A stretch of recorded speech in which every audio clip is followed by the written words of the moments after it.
boas notícias, ainda não acabou. Aproveite. Isso. Agora vamos ter um momento de responder às vossas perguntas. Eu já fiz aqui muitas vezes na Canção Nova.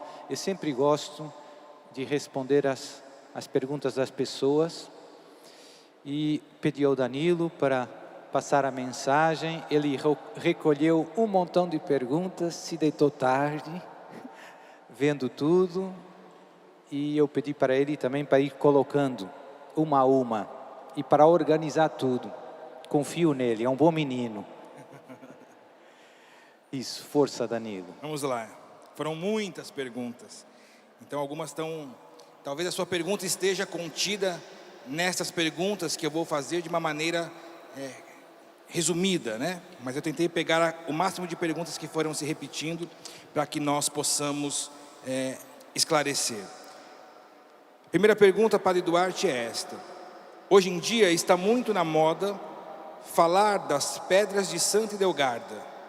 Ela é uma doutora da igreja e às vezes acho que isso parece esoterismo. Essas coisas são realmente eficazes e como entender tudo isso? Então, Santa Idelgarda, eu não sou um grande conhecedor, tenho que dizer isso.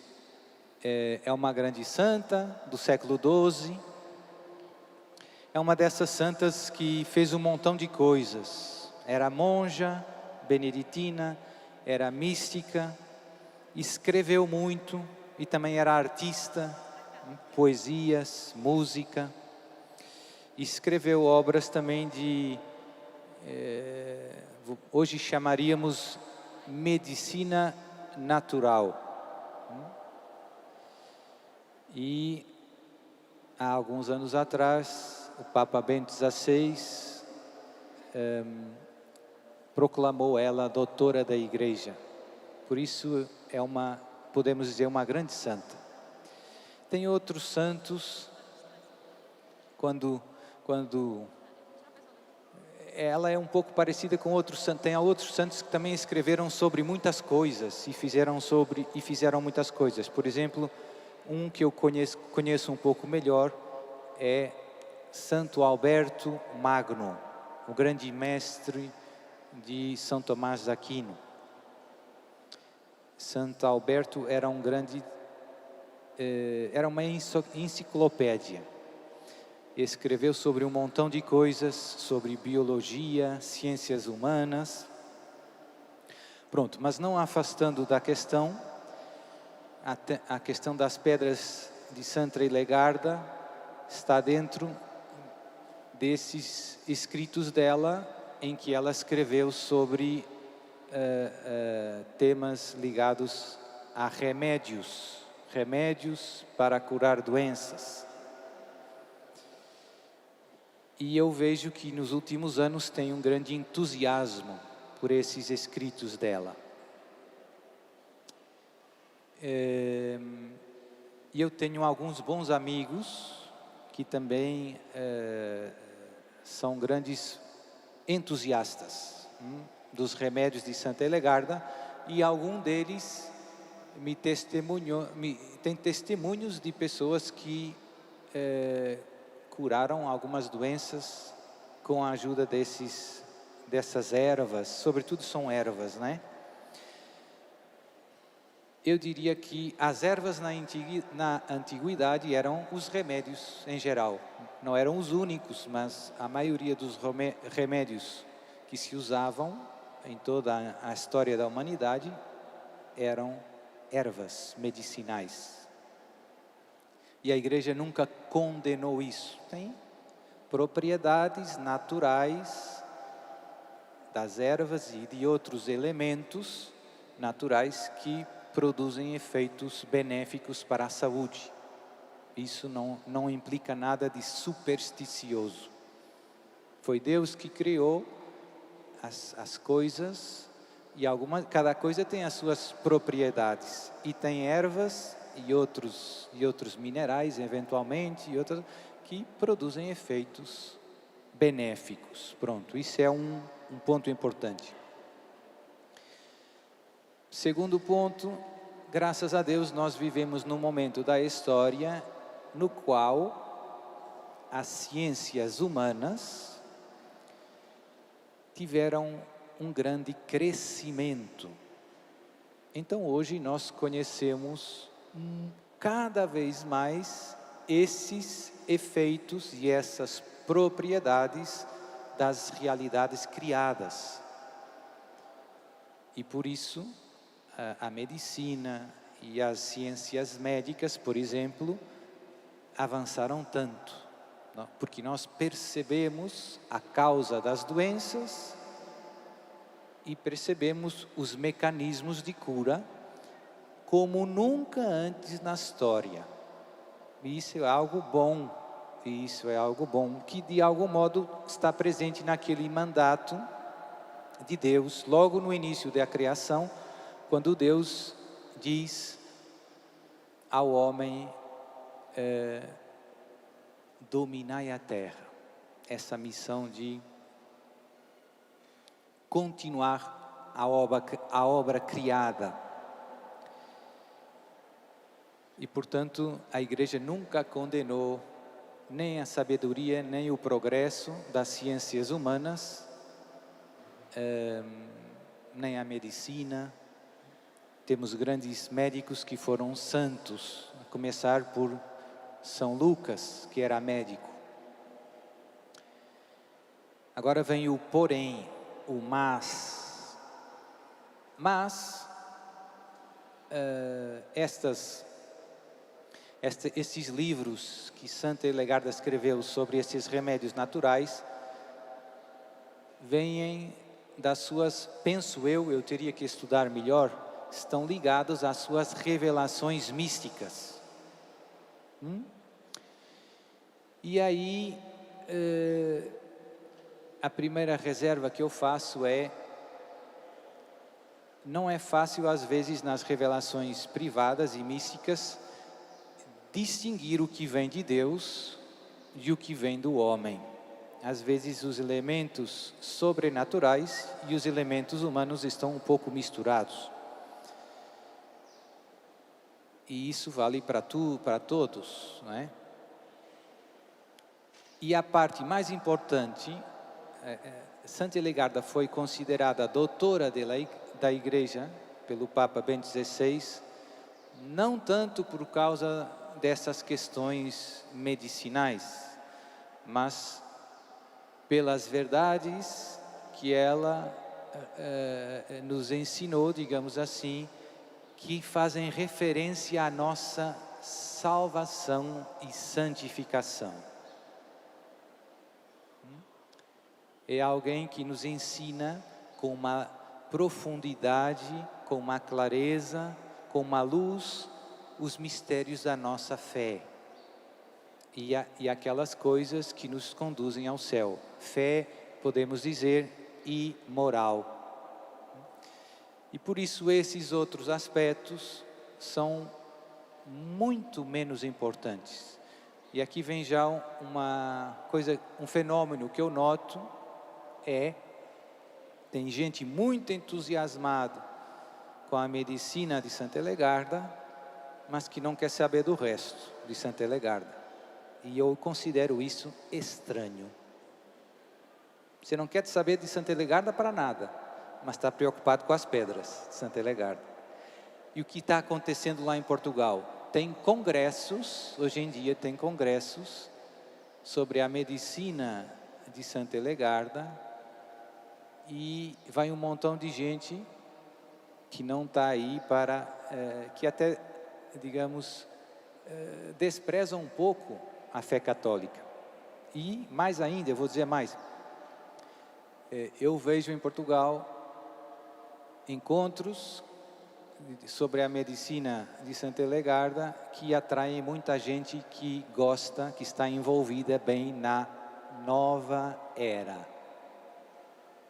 Eu já preguei sobre a nova era, é uma forma de gnose que é uma grande heresia, é toda uma família de heresias que percorre a história da igreja desde o início.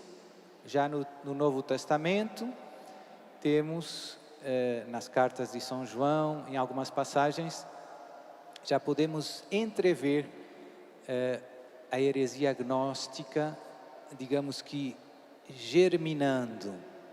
E nos primeiros séculos foi um dos combates grandes que a igreja nascente teve que viver.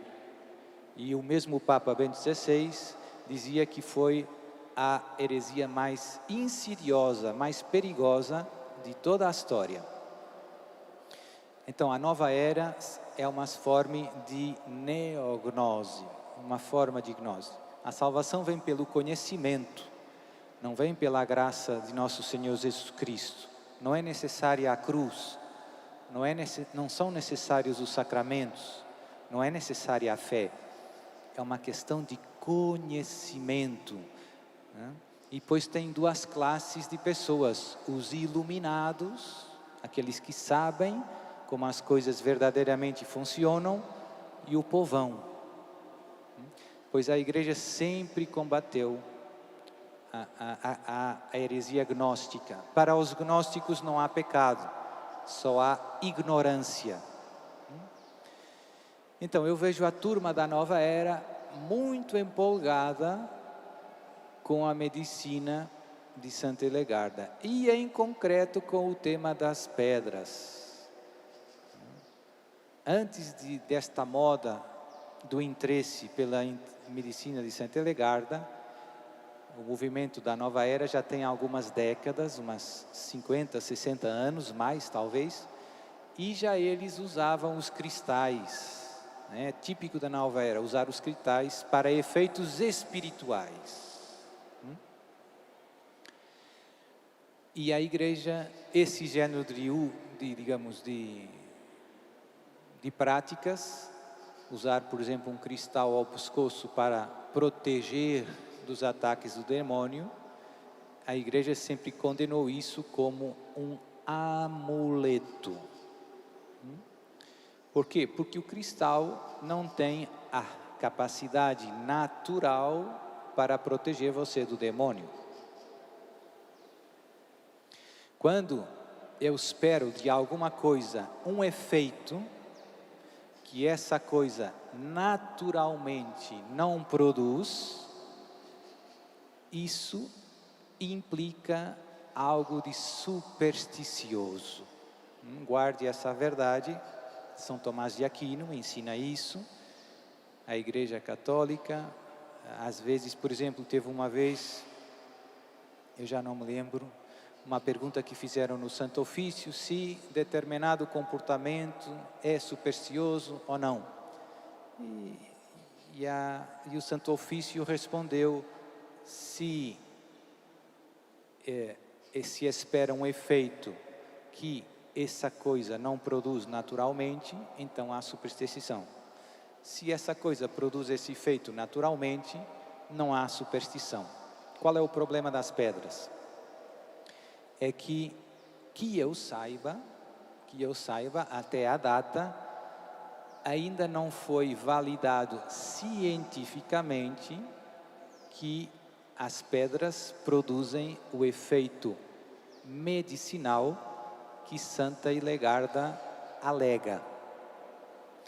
E, portanto, o conselho que eu dou para você não escandalizar ninguém, eu sei que as pessoas que são católicos não fazem isso com uma vontade supersticiosa, mas facilmente você pode escandalizar os outros. Eu já expliquei, né? A turma da nova era vai atrás dessas coisas. Então, seja para você não escandalizar ninguém, nem para levar os outros a colocar a esperança numa coisa que de fato não é remédio, você estaria enganando alguém, induzindo em erro. O que eu sugiro é prudência, prudência, prudência. Ou seja, pode usar a medicina de Santa Hillegarda? O meu conselho é sim, mas use apenas aquelas ervas ou outros elementos cuja a ciência hoje já validou como terapias eficazes. Penso que esse critério é o mais seguro, é o mais prudente. Por quê? Porque, como eu digo, o contexto em que vivemos no mundo atual tem muita superstição. Portanto, cuidado, prudência, use apenas aqueles medicamentos que já foram validados cientificamente. E se você quiser um conselho ainda mais genérico, se você é católico, você está doente, eu sempre digo duas coisas simples. Você deve ir ao médico, se está doente, e se a doença é grave, você deve receber a unção dos doentes.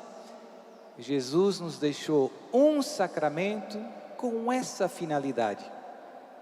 Eu acho que é muito estranho que você esteja doente, que a doença seja grave, que você não vá ao médico, não peça a unção dos doentes, mas queira colocar uma pedra de Santa Elegarda no pescoço. Algo não está certo. No outro dia, então penso que passou no outro dia, houve alguém católico que encontrou outra pessoa e se escandalizou e me veio contar: padre, eu falei com, não vou dizer o nome, com essa pessoa, que é uma boa católica, e ela tinha uma pedra no pescoço, e eu perguntei para ela: e por que você está levando essa pedra? Por causa de Santa Elegarda. Mas não levava mais o crucifixo, nem a medalha de Nossa Senhora. Não gostei. Penso que essa é a estrada errada. Muito bom, padre. Padre Duarte, qual é o modo que o Senhor percebe que o demônio mais se utiliza atualmente para atingir as pessoas de modo geral?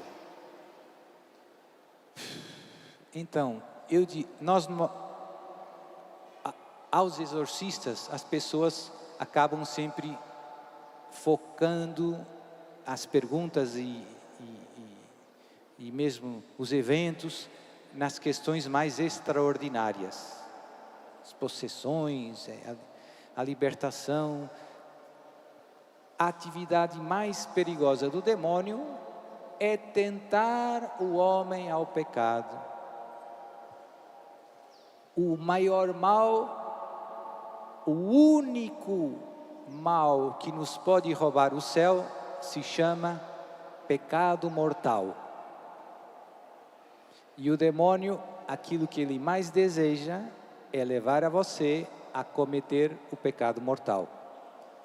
E ele é inteligente, e ele é perigoso, astuto, porque ele sabe, ele tenta fazer isso na sua vida de muitos modos, Por isso essa nossa vigilância.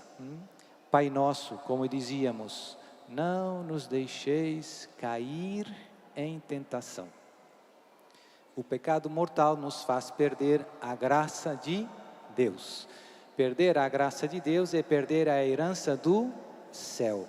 Então, essa é a maior catástrofe na nossa vida. A boa notícia é, Deus sabe que somos fracos, que podemos cair, e por isso, além do batismo, que lava os nossos pecados, Ele deixou a confissão, o sacramento da reconciliação, para que, se por desgraça você cometer algum pecado mortal, você possa voltar para a graça de Deus. Eu já afirmei aqui, antes de ontem, o Catecismo ensina: aquele que morre em pecado mortal, que não se arrepende, sem arrependimento, se condena ao inferno, perde o céu. Então, esse é o maior drama espiritual. E por trás desse pecado mortal quase sempre está o demônio. Não está sempre, porque tem outras coisas que também nos puxam para o pecado. As nossas fraquezas, o pecado desordenou o nosso coração, e também o mundo nos puxa para longe de Deus. Então, é muito importante nós vigiarmos. Por isso eu recomendo lutar contra o pecado com fervor. Por exemplo, uma das coisas que mais me ajuda a mim é a confissão frequente. E é bom a gente colocar a nossa luta nas coisas pequenas para evitar as grandes. Ou seja, você perdeu um pouquinho a paciência, se confesse. Você foi um pouquinho grosso, se confesse. Você disse uma coisa que não era bem verdade, se confesse. Você teve aquele pensamento com pouca caridade, se confesse. Lute nas pequenas coisas para evitar as grandes. Confissão frequente. E assim, essa longa batalha que dura até o dia da nossa morte, você poderá vencer com a ajuda da graça de Deus que Ele nos dá nos sacramentos. Tem aquela oração que eu uma vez também partilhei aqui, que eu amo. Nós rezamos lá em Portugal, em algumas zonas: Virgem Santíssima, não permitais que eu viva nem morra em pecado mortal. Em pecado mortal não hei de morrer, porque a Virgem Santíssima me há de valer. Amém. Amém. Padre, é possível que objetos sejam influenciados pela ação do demônio? Como descobrir que um objeto que eu tenho, ou que eu ganhei, ou que eu comprei, e que está na minha casa, pode ou não estar sofrendo uma influência do mal? Então, sim, é possível, sobretudo quando esses objetos foram objeto de rituais. O demônio, a ação extraordinária do demônio depende sempre da permissão de Deus, mas também da liberdade dos homens. Os homens, pelos pecados de idolatria, de adivinhação, de magia, dão abertura, estão convidando os demônios a interferirem na vida dos homens. E nos rituais de magia, às vezes, com frequência, são usados objetos. Pode ser magia branca ou preta, no final, ou negra. É sempre ao demônio que você está pedindo ajuda. Tem muita gente que pensa que, padre, eu estava doente, fui lá no curandeiro, ele fez um trabalho, uns defumadouros, deu um chás com umas ervas, umas pedras, para eu tomar, para eu ficar bom. Fez lá umas orações estranhas. Então, cuidado. Mas não foi para fazer mal a ninguém. Esse curandeiro tinha lá uma imagem bem grande do Padre Pio, uma imagem bem grande de Nossa Senhora de Fátima. Pois eu digo para você hoje, meu irmão, é um pecado contra o primeiro mandamento da lei de Deus. Não terás outros deuses. Você está pondo a sua confiança não no Deus Criador do céu e da terra, não na igreja que Ele fundou, não nos sacramentos que Jesus nosso Senhor nos deixou, mas no chazinho que a curandeira deu. Então, é uma forma de adultério espiritual. Você está dizendo implicitamente: Senhor, os seus sacramentos, essa conversa de graça de Deus, não me resolvem os problemas. Quem me ajuda mesmo é esse Pai de Santo. Então, isso é um adultério adultério espiritual. Era um pecado muito típico no Antigo Testamento, muito frequente. E por isso os profetas e todo o Antigo Testamento é toda uma longa pregação contra a tentação da idolatria, da adivinhação e da magia. E por que esses pecados nos seduzem? Porque muitas vezes o demônio faz coisas prodigiosas, que não são tecnicamente verdadeiros milagres, mas que nos impressionam, e então o povo continua a ir atrás, Por exemplo, na adivinhação, você vai, o médium incorpora e diz um montão de coisas verdadeiras. E às vezes, se você é de igreja, ele até vai dizer coisas piedosas para enrolar você, para afastar você da palavra de Deus.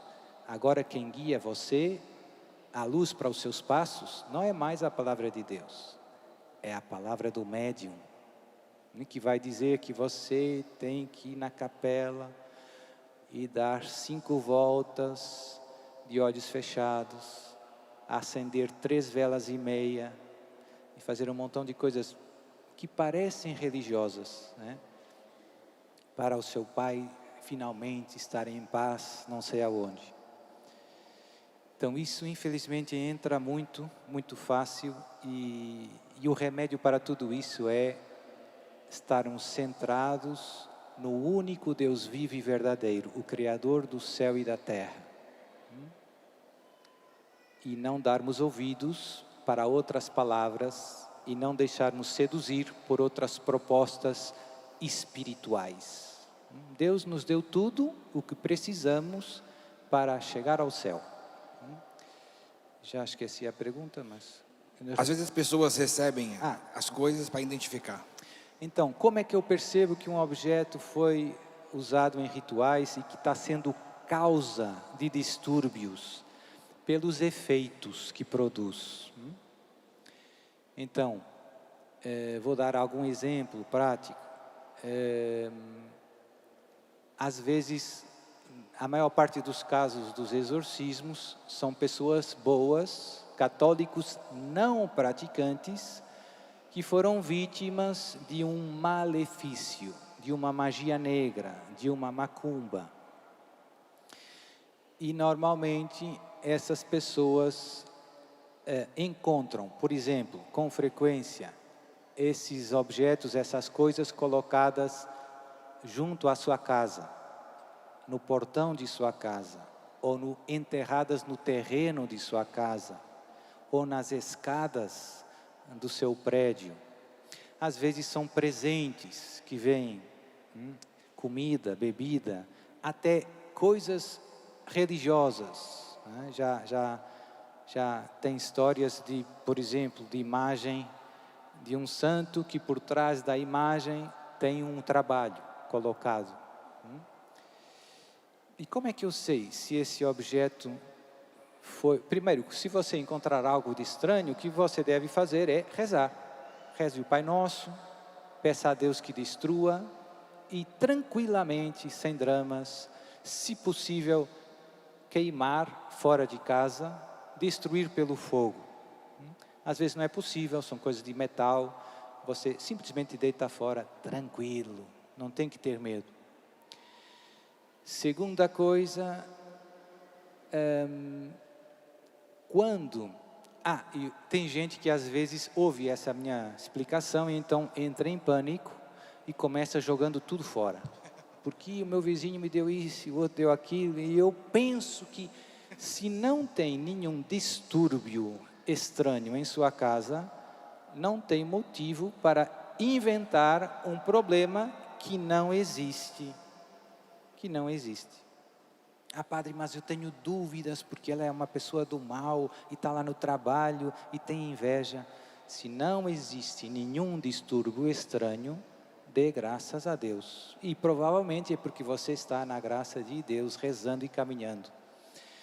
Mas se você tem, digamos, motivos sérios para suspeitar que foi feito alguma coisa, você deve pedir ao pároco ou a um sacerdote que benza a sua casa, ou que benza o seu carro, ou que benza alguma coisa que você pensa que é vítima de um malefício.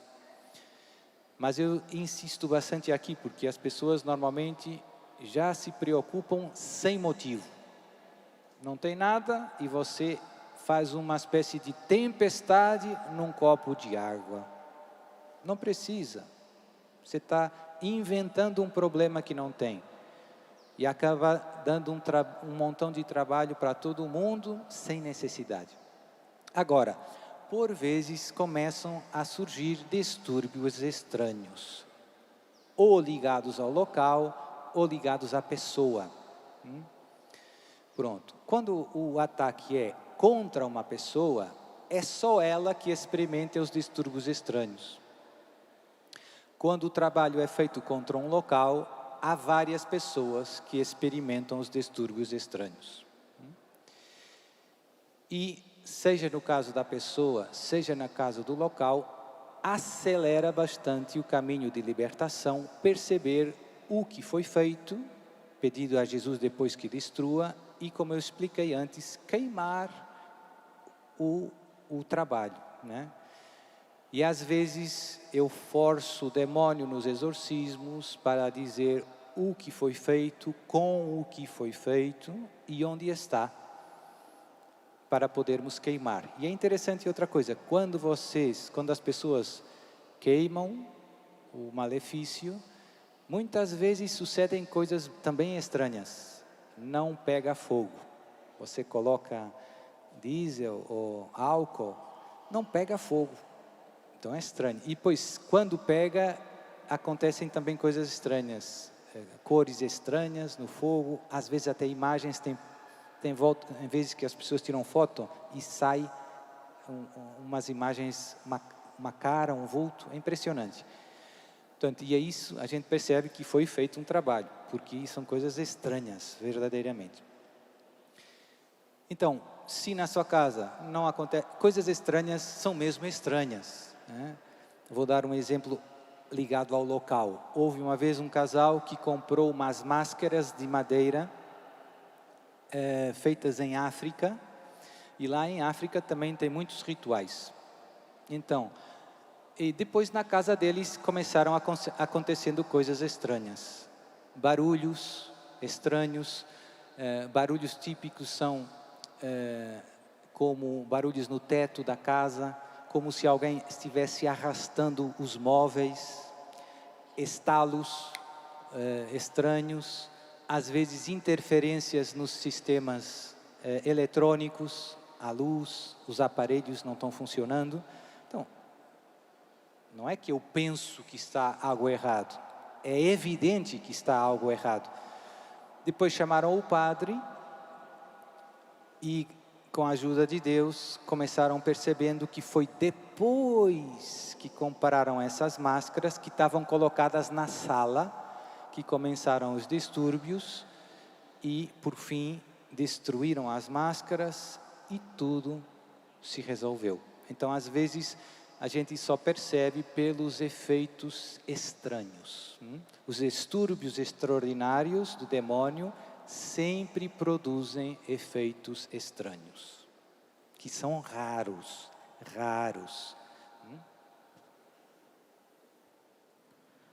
Padre, eu canto na igreja, estou rouca há 2 meses, eu durmo com o meu namorado. Pode haver relação de uma coisa com a outra? Oxi.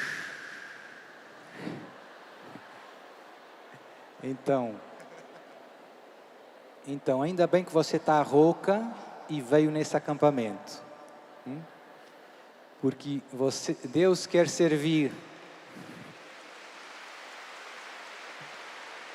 Então, primeira coisa, minha filha, você é muito amada por Deus.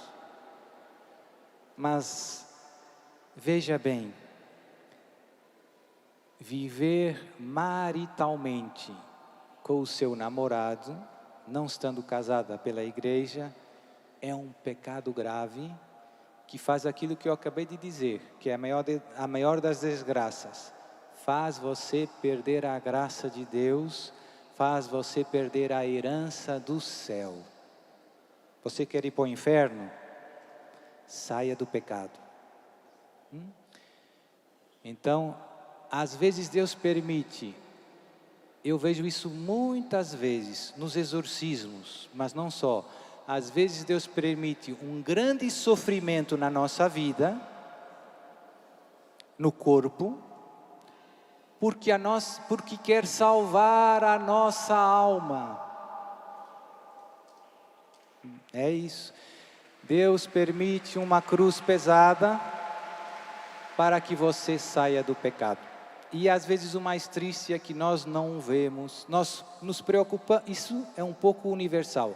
Todos nós nos preocupamos muito com a saúde do nosso corpo.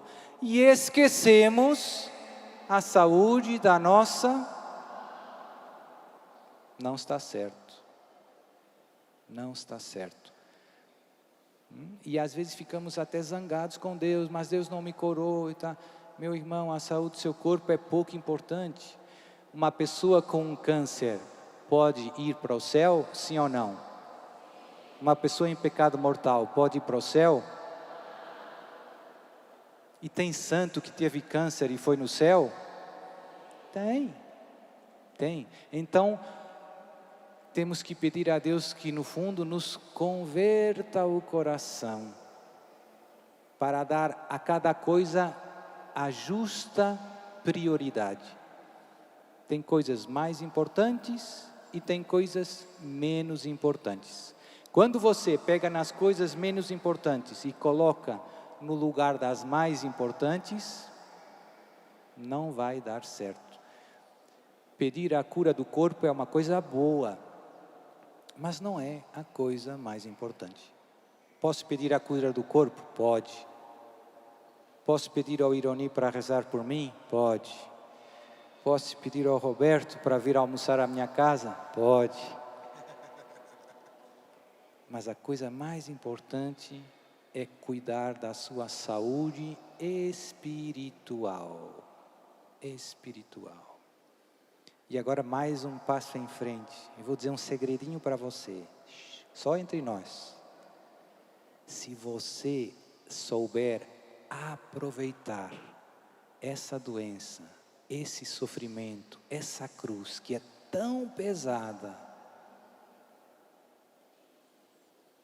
e carregar ela, como Jesus carregou a cruz dele, com muito amor, com muita paciência, sem murmurar, sem resmungar, aceitando a vontade do Pai. Isso vai santificar a sua alma, isso vai unir a você, a Jesus, muito depressa. Você vai ser um grande santo rápido. Não jogue fora o sofrimento. Não desperdice a cruz. Se alguém quiser ser meu discípulo, tome a sua e me siga. Eu vou dizer para você, e você que recebeu a cura da sua doença, louve a Deus. Mas eu vou dizer, mas isso não significa que você não vai ter mais cruz na sua vida. Oh, Padre, é verdade. Jesus curou a sua doença, louve a Deus, dê testemunho. Só no céu é que o mal, em todas as suas formas, será eliminado definitivamente. Só no céu. No fundo, este desejo que você e eu temos de querer vencer todo o sofrimento, todo o mal, é a mesma coisa que dizer, eu quero esse lugar que se chama céu. E esse acampamento é como se fosse um aperitivo do céu.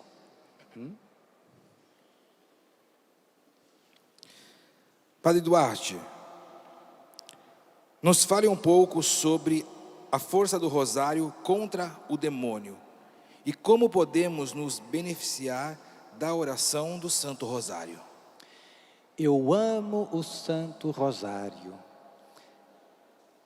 e vejo lá nos exorcismos, eu tenho alguns leigos, 4 pessoas que me assistem e quando eu estou rezando o exorcismo eu peço silêncio absoluto e peço a eles que rezem o terço. E às vezes eles têm que ajudar a segurar as pessoas que são atormentadas pelo demônio, porque é necessário. O demônio não gosta de estar ali. E às vezes é curioso, e nem eles notam. Eles, quando às vezes tem o rosário aqui no braço, e acaba que encosta na pessoa. E o demônio já quer tirar a mão. O próprio terço em si, abençoado, incomoda o demônio. E às vezes também acontece que chega uma nova pessoa para ser rezada e a gente começa rezando e eu ainda não chegou o momento do exorcismo, mas estamos rezando uma dezena. Às vezes entre um caso e outro tem alguma pessoa que se atrasa um pouco e chega e nós estamos terminando uma dezena. E eu digo, vamos terminar essa dezena. A pessoa se senta. E já começa, a gente começa rezando as Ave Marias e o demônio começa, calem-se, não aguento mais, eu vou sair daqui. O rosário tem um poder especial. A Virgem Maria, Deus quis dar à Virgem Maria, ela é cheia de graça, é toda a luz. Não consegue dizer o nome de Maria. E depois, nos tempos em que vivemos, eu prego isso muitas vezes, Nossa Senhora tem aparecido em vários lugares do mundo e, como uma boa mãe, nos repete sempre as mesmas coisas, com muita paciência, com muita doçura, nos convida à conversão, nos avisa, se nós não nos convertermos, virá o castigo, e nos convida a usar a grande arma que Deus dá ao mundo nos tempos de hoje para vencer o mal. E essa grande arma se chama Santo Rosário. O Padre Pio chamava o terço dele a arma. E teve um propósito quando era ainda jovem, sacerdote. Está lá no diário espiritual dele. Houve uma altura em que ele fez o propósito de rezar 5 rosários todos os dias, 15 terços. Pense bem. Porque ele percebeu que esta é a grande arma que Deus está dando ao mundo para vencer o mal. Eu estou muito, muito feliz, e mais felizes estão Jesus e Maria, porque o Brasil está rezando o rosário de madrugada, com o Frei Gilson, com o Instituto Essed. As pessoas não têm noção das bênçãos que isso atrai sobre este país e sobre o mundo. Não têm noção. E por isso, se tem uma coisa que eu pediria nunca pare de rezar o rosário. Mesmo que, se você não pode rezar de madrugada, não tem problema. Eu não posso, mas sempre rezo o meu rosário. Já rezei hoje, os 4 terços. Portanto, é a grande arma que Deus dá ao mundo para vencer o mal. Amém. Vamos para a última pergunta, porque não temos mais tempo, Padre. Em quais das aparições da Virgem Maria nós podemos realmente crer? Nas verdadeiras. Então, e como saber que são verdadeiras? Então, muitas vezes tem a aprovação eclesiástica. Depois, às vezes ainda não tem. Às vezes tem condenação eclesiástica. Então aí, cuidado. Se a igreja já disse que não é bom, você se afaste. Confie, seja humilde, obedeça.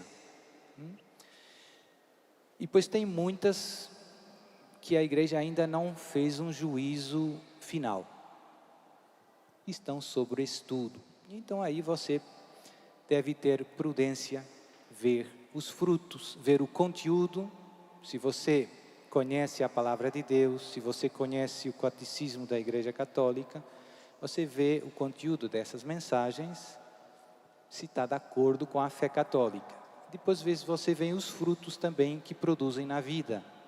Se você que nesse local de aparições, você vê que tem muita conversão, que tem muita confissão, que tem muito terço, que tem muita adoração eucarística, que tem muito acampamento de oração. Então, eu acho que é a Virgem Maria. Portanto, Jesus nos ensinou, pelos frutos se conhece a árvore. Não é tão complicado assim. Mas também é verdade que Nossa Senhora acaba repetindo muitas vezes as mesmas coisas. Você não precisa de conhecer todas as aparições. Tem algumas pessoas que eu vejo que é quase uma espécie de bulimia espiritual. Não sei se a pessoa não faz mais nada que ler a mensagem de aparição. Então, e acaba que isso rouba muito tempo para as outras coisas que Deus lhe pede. Cuidar da família, rezar o rosário, né? Então, você escolha uma, duas, as que mais você gosta. Fátima, você vê, né? E viva essas mensagens. Agora tivemos a canonização do Carlo Acutis, São Carlo Acutis. Tem um vídeo que eu vi no outro dia, muito bonito, da mãe dele, e ela explicando como a mensagem de Fátima guiou a vida do filho dela. Como a mensagem de Fátima transformou. E depois ele fez, não foi só a mensagem de Fátima, outras aparições, ele fez a exposição dos milagres eucarísticos e das aparições de Nossa Senhora. E portanto, São Carlo Acutis, rogai por nós. Quem adora Jesus na Eucaristia e escuta os conselhos da Mãe do Céu, vai ser santo e vai no céu. Amém? Amém. Vamos rezar? Vamos rezar. Aí ficando em pé, dá uma salva de palmas bem forte. Hoje, vocês quase colocaram o padre de túnica curta, para não dizer outra coisa. Mas gostei, parabéns pelas perguntas, como esse nosso encontro tem amadurecido, né? As perguntas já vêm de uma maneira mais, um chamamento de conversão. E esse chamamento de conversão, ele nasce pelo batismo no Espírito. Dá a mão para quem está ao seu lado. Nós vamos estender as nossas mãos também. Vamos orar por vocês. E nós vamos pedir esse batismo no Espírito. Para nós, para quem está na nossa casa. Pai, já começa a orar, não espera não.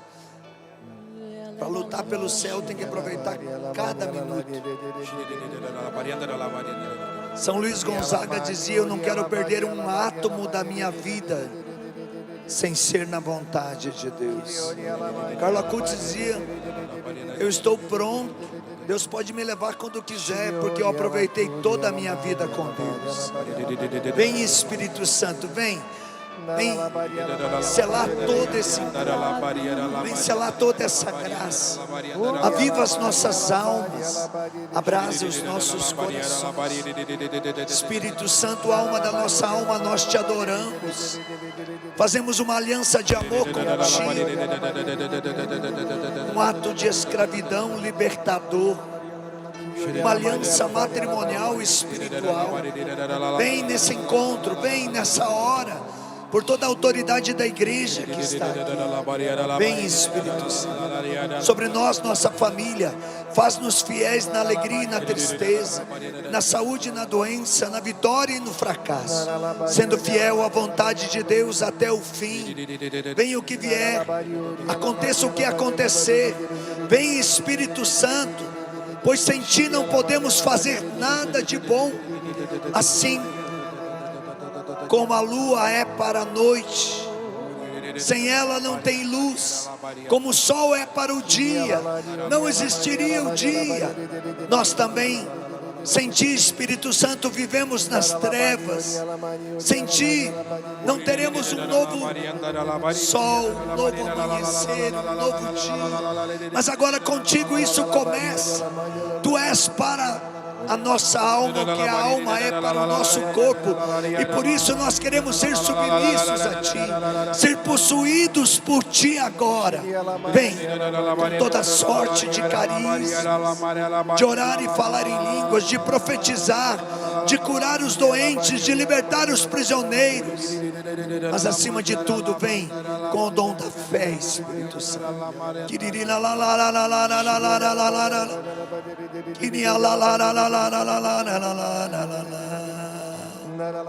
Não dá mais para voltar.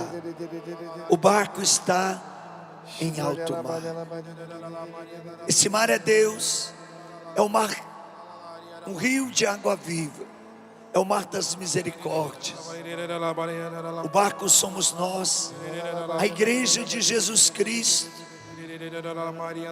E o Espírito Santo hoje nos leva em alto mar. Ora, ora, ora, ora, ora, ora, ora.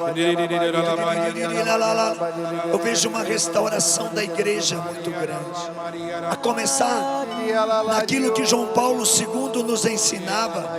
As pequenas igrejas, as igrejas domésticas, que se tornam a grande Assembleia de Deus na missa, no culto dominical da Santa Missa. Deus está levantando esse povo adorador. Deus está levantando esse povo eucarístico. Ora mais forte, ora mais forte. Ora pela tua casa, ora pela tua família.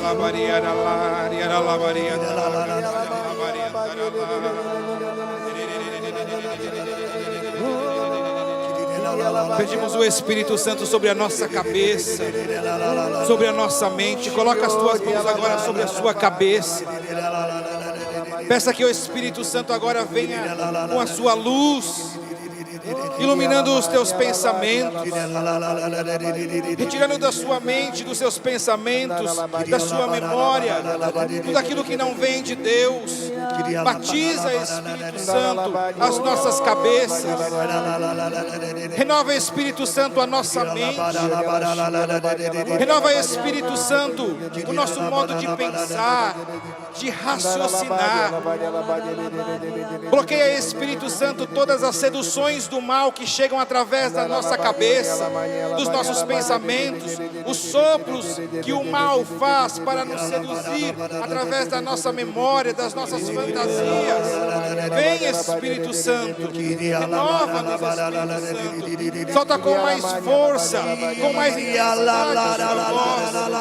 É o Espírito Santo que vem nos batizar, vem nos dar uma nova vida, um novo jeito de ser, de responder à vontade de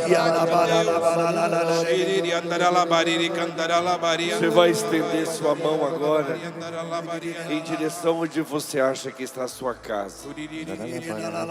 Você que está em casa, você que nos acompanha pela rede de comunicação da Canção Nova, você vai estender a mão em direção às pessoas da sua casa, ou até mesmo apresentar uma foto. Você vai apresentar e você vai proclamar o milagre. Não é só pedir,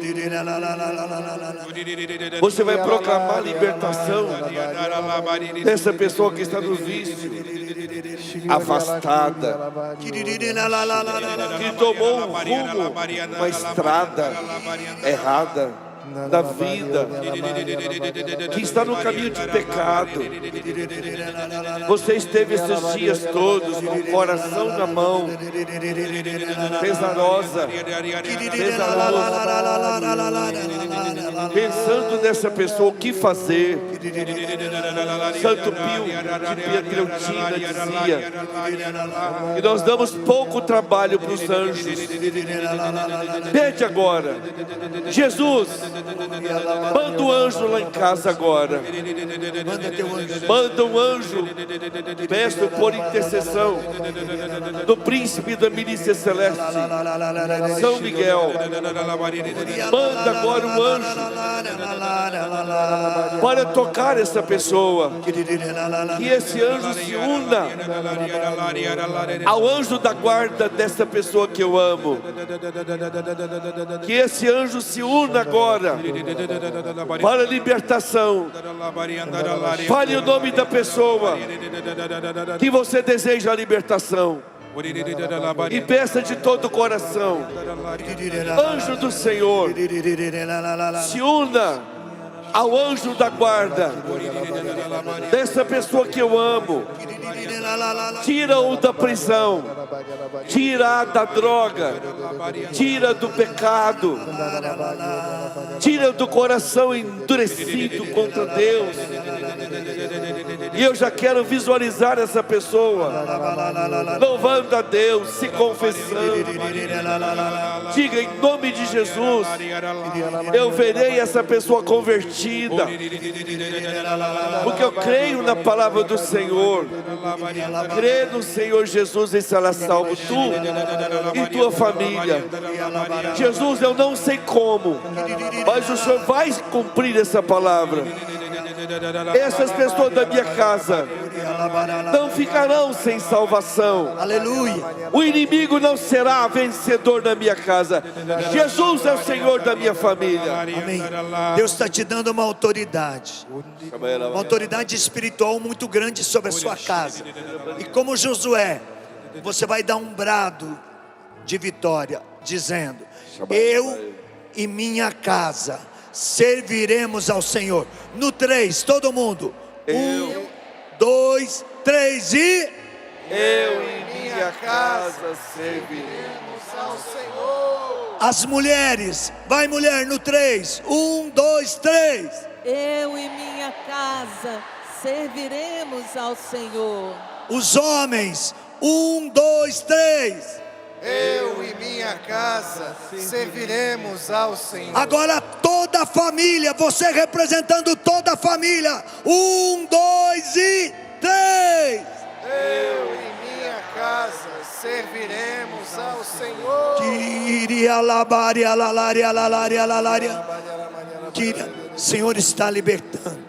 Mas eram famílias assim, que se arrastavam com tantas coisas supersticiosas, com tantas coisas, famílias que eram boas, até estavam dentro da igreja, pessoas que eram boas, mas que confiavam em tantas coisas que amarrava, atrasava a graça de Deus. Toda a tua casa está sendo libertada dessa maldição. Toda a tua família está sendo libertada dessa escravidão. Amém, Jesus, obrigado, Senhor. Meu coração, vou pedir que o Padre Duarte faça uma oração de libertação de pessoas que um dia foram vítimas de malefício, casas que foram inclusive vítimas de trabalhos de encruzilhadas e outras magia negra. Confirmo. Vou pedir que o Padre Duarte faça uma oração de libertação sobre as áreas da sua vida que ficaram contaminadas. Você que um dia recebeu passes, tomou água fluida. Você que num momento de dor, de angústia, de sofrimento, de desespero, procurou esses lugares. Você foi porque você estava na ignorância e no desespero, mas agora a luz da verdade entrou no seu coração. Isso. Receba essa libertação agora. Antes do padre fazer essa oração, eu tive uma inspiração. E vai ser um ato profético. Pega o seu celular, acende a lanterna no seu celular, mas não erga. Amém. Você vai segurar ela abaixada, acesa. Abaixa. Não é para mostrar não. Abaixa para o chão.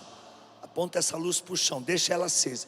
Quando terminar a oração do padre, você vai levantar essa luz de Cristo, e a tua casa será libertada de toda essa escravidão. Amém. Repita comigo: sangue de Jesus, Sangue de Jesus, vem sobre minha vida, vem sobre minha vida, vem sobre minha cabeça, vem sobre a minha cabeça, sobre meus olhos, sobre os meus olhos, sobre os meus ouvidos, sobre os meus ouvidos, sobre a minha boca, sobre a minha boca, sobre meu coração, sobre o meu coração, sobre os meus sentidos internos e externos. sobre os meus sentidos internos e externos. Vinde sobre o meu casamento, Vinde sobre o meu casamento, sobre a minha saúde, sobre a minha saúde, sobre o meu trabalho, sobre o meu trabalho, sobre os meus bens. sobre os meus bens. Liberta-me, Senhor, Liberta-me, Senhor, de todo o mal. de todo o mal. Agora só eu receba essa bênção em nome de Jesus de Nazaré, com a autoridade que recebi da igreja. Eu destruo agora todo o malefício, toda a maldição, toda a praga, todo o ritual satânico, toda a consagração a Satanás que possam ter feito contra você, contra a sua família, contra a sua casa, contra a sua vida, para matar você, para destruir você, que possam ter feito por inveja, por ódio, por vingança ou por maldade. Em nome do Pai, e do Filho, e do Espírito Santo. Amém. Aleluia. Amém. Aleluia! Aleluia! Aleluia. Espírito Santo, vinde por meio da poderosa intercessão do Imaculado Coração de Maria, vossa amadíssima esposa.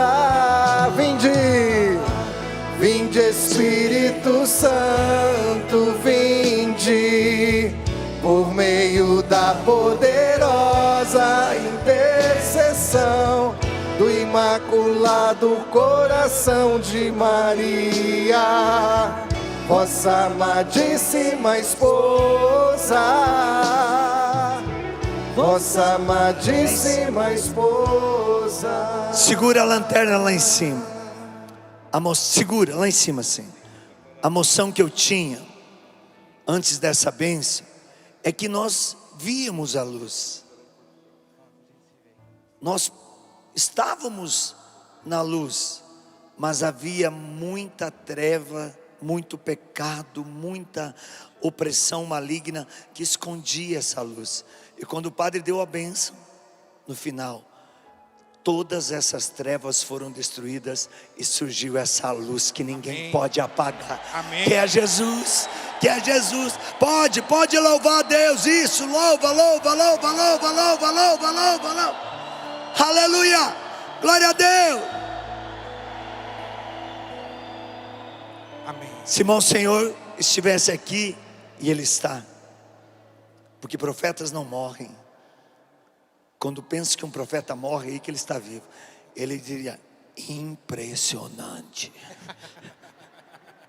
Então mostra para Deus que você está impressionado mesmo, dando um grito de glória, de louvor, de júbilo, por todo o Pentecostes novo, pela vida nova. Por quê? Por que você vai dar esse grito?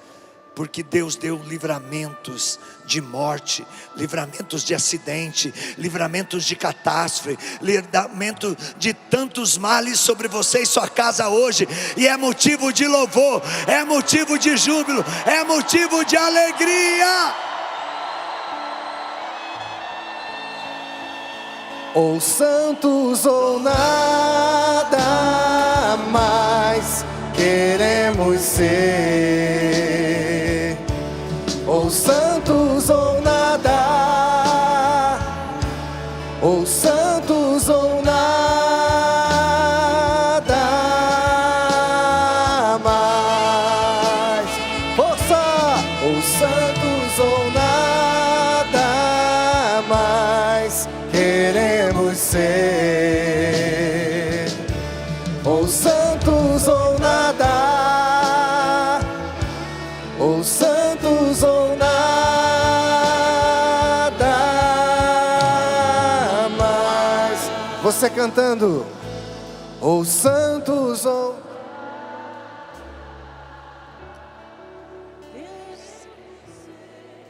Pode ser mais forte. Ou santos ou nada, ou santos ou nada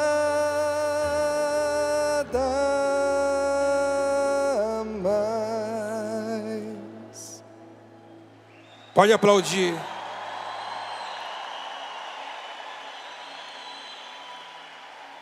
E antes de terminarmos com essa bênção, eu gostaria de fazer aquilo que certamente, Padre Duarte, o Padre Jonas faria em nosso meio. E certamente é uma inspiração de Eu Deus. estava dizendo que eu estou triste, um pouquinho triste, que eu estava pronto para cantar o Não Dá Mais para Voltar. Vamos cantar então depois. Eu tão, como se diria na Itália, anch'io. Cantamos assim, não dá mais para voltar. É que não dá mesmo. Não dá mesmo, não dá mesmo. E é por isso que eu gostaria de chamar o Senhor aqui à frente. Porque o Senhor nos deu tanto durante todos esses dias. O Senhor já está há mais de 2 semanas aqui no Brasil.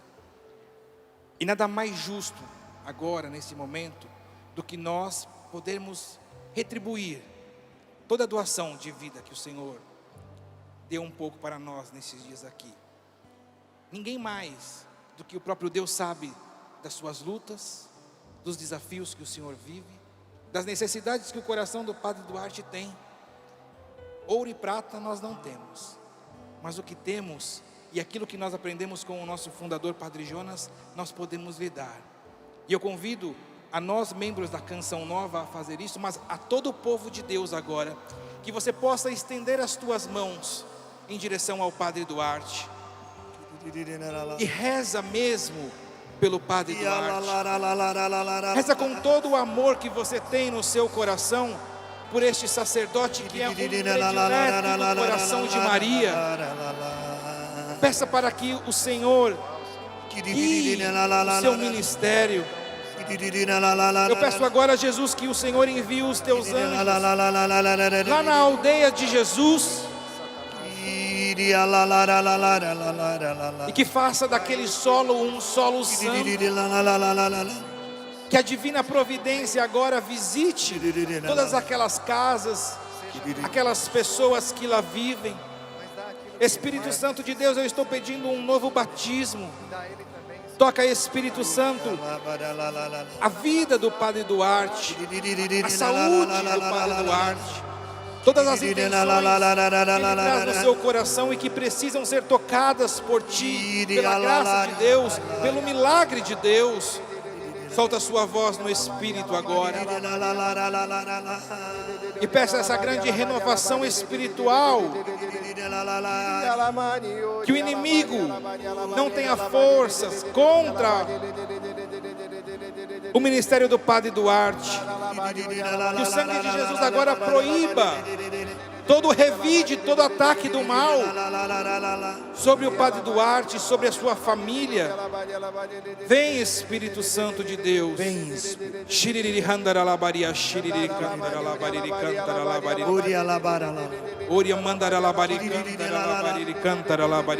A palavra que vem no meu coração é a palavra de Jesus na boca de Dom Falcão ontem. Aguenta firme, porque o seu nome está escrito no céu. Amém. Almas estão no céu pelo seu sim. Aguenta firme, guerreiro. Amém. A Virgem Maria te carrega. Amém.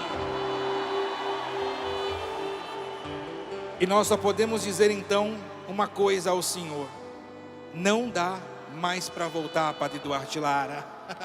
Cantemos. Não dá Mas pra voltar, O bar. o barco está em alto mar. Não dá mais pra voltar, o barco está em alto mar.